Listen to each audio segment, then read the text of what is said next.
नमस्कार लाडक्या बहिणींनो, मी सागर Holkar Aniket multi services या चॅनलवर आपले स्वागत करत आहे।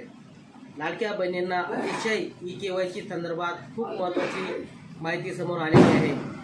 मंत्री आदित्य तटकरे यांनी ट्विटद्वारे अशी माहिती देण्यात आलेली आहे की मंत्रालयामध्ये बैठक घेण्यात आलेली आहे। ई-केवायसी संदर्भात 18 सप्टेंबर 2025 पासून सुरू झालेली केवायसी प्रक्रिया ही 18 नोव्हेंबर 2025 या तारखेला संपणार आहे।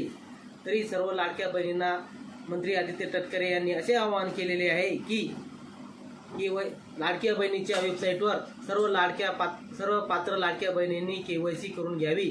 त्याची अंतिम मुदत ही 18 नोव्हेंबर 2025 दिलेली आहे। तरी माझ्यातर्फे सर्व लाडक्या बहिणी मी आवाहन करतो की त्यांनी आपली जी पात्र लाडक्या बहिणी आहेत त्यांनी आपापली केवायसी करून घेण्यात यावी। अशाच नवीन व्हिडिओसाठी आमच्या चॅनल लाईक करा, शेअर करा आणि आवडल्यास सबस्क्राईब करा। धन्यवाद।